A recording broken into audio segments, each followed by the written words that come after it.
Hello everyone. Today we have with us a Tata Nexon, and it's a petrol automatic and the AMT version. And we're driving in peak Pune traffic. It's around 9:50 a.m. in the morning, so we're gonna have faced a lot of regular city traffic, and we'll drive it and see what type of average or mileage we get out of this, and how the engine is performing in city traffic, mostly stop-go traffic. What are the driving dynamics like, turbo lag. We'll talk about all of that. So to start with, this is a 1200cc turbocharged petrol engine.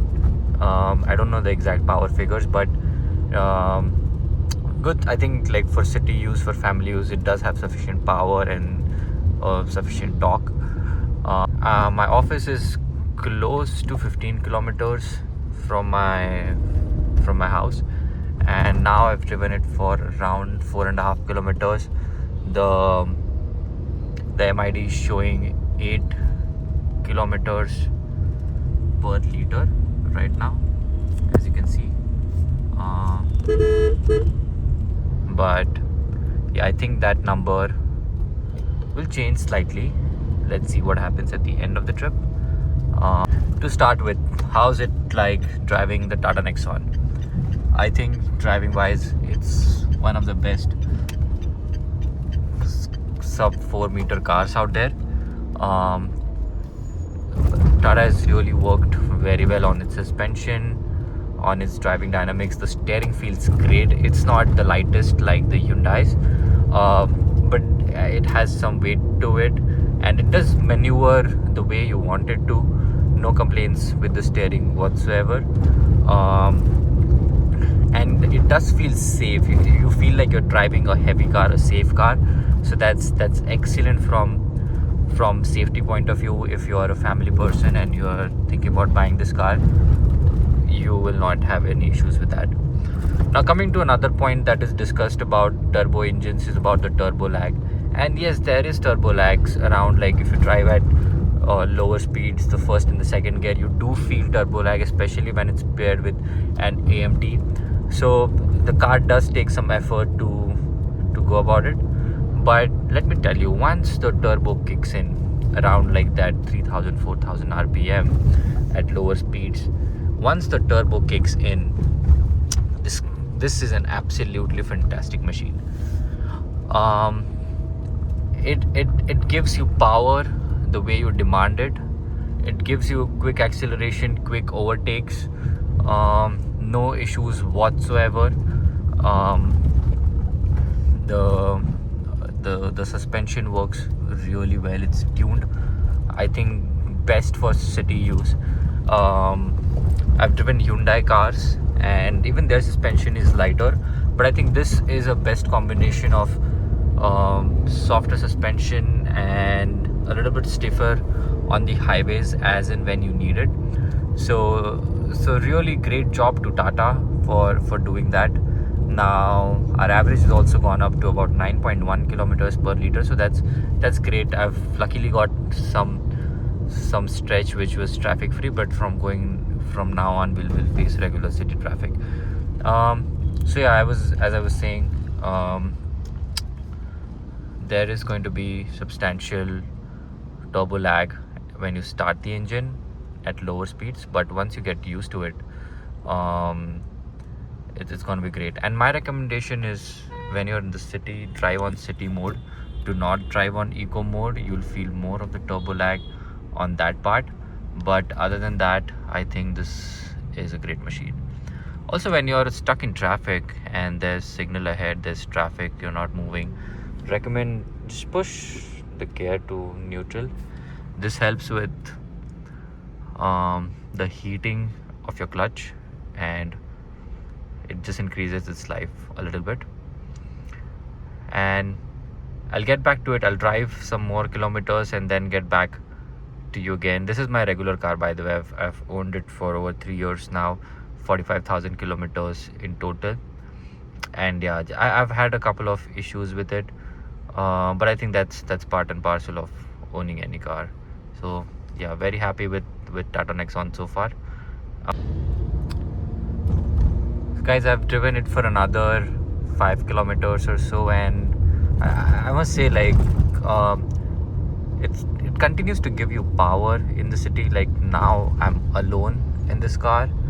This 1200cc turbo engine feels more than sufficient. I mean, even if the car is packed, it always feels that it's not lacking after the turbo kicks in. Like, and as I've said, after the turbo kicks in, it's an absolutely fantastic machine to drive.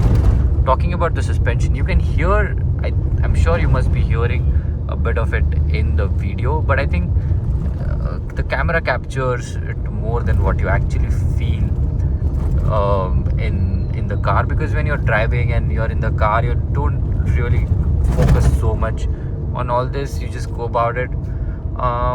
So yeah, I think these things are like sometimes said way out of proportion by these car enthusiasts and reviewers, but I'm talking from a very regular person's point of view who just loves driving cars and wants to own one and wants to genuinely know and know how it feels.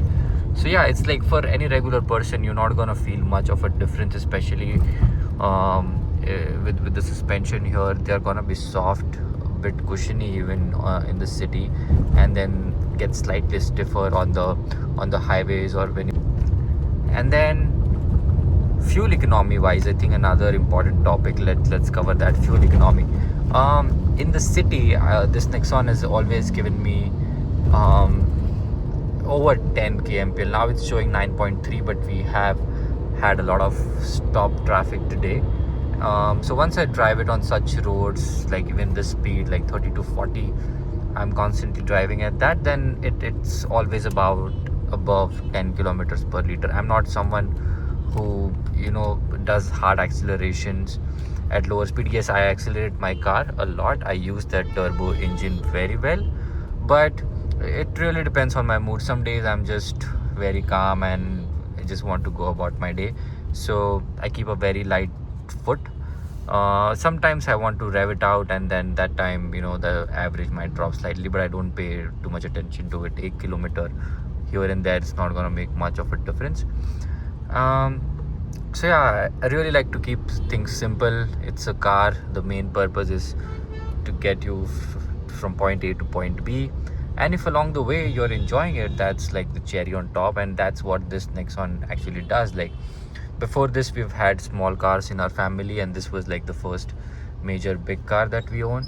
So from that perspective, big upgrade for us and really enjoying it. So if you're someone who's about to step up and thinking if I should get the Nexon, you absolutely should. No complaints. I think even from driving dynamics point of view, this is a very good car. Maybe the engine, I think the tune of the engine, the refinement could have been better, but I think that's something that we've got to accept with Tata. They are not the best engine makers like some others, and their gearboxes will have some issues as you drive some more. But that can happen to any car, guys. Like, come on, when's there's a saying that agar bada hathi pal rahe ho, to usko you also have to take care of that bada hathi, and it's the same with owning big cars. So yeah, that was pretty much my review of the Tata Nexon Petrol Automatic, the AMT version, and it's been great so far. Absolutely recommend you to get it, especially compared to the competitors we have. I think Nexon does offer a comprehensive package, and also the price. I think Tata has been excellent with the pricing of the car compared to the recently launched Venue, which I think is slightly overpriced. Sonnet does have good pricing, but the problem with Sonnet, it offers automatic only with the top two variants, and then that takes the price way higher than what Nexon offers. So something that the Hyundai and Kia group I think should work on. And then Maruti, you have the Brezza or the Fronx, but I think I'm just done with Marutis, so no Marutis for me. Very happy. I have a news to share, by the way. I have booked a Kia Sonnet diesel automatic, and that's gonna come in about the month's time, and then we'll review that one as well. The driving dynamics, the average. It's a diesel engine, 1.5 liter diesel engine. Is the same engine that comes with the Creta, the Seltos, even the Alcazar, I think. So it's a big engine, and let's see how that engine fares, and I'll get the review of that car as well. I also have I mean, not me, my Chacha has Tata Nexon diesel automatic, so I'll also get you a review of the Tata Nexon diesel automatic and see how that car is in terms of drivability, and we'll get that review for you guys. So until then, stay tuned and subscribe to the channel. Thanks for watching, guys.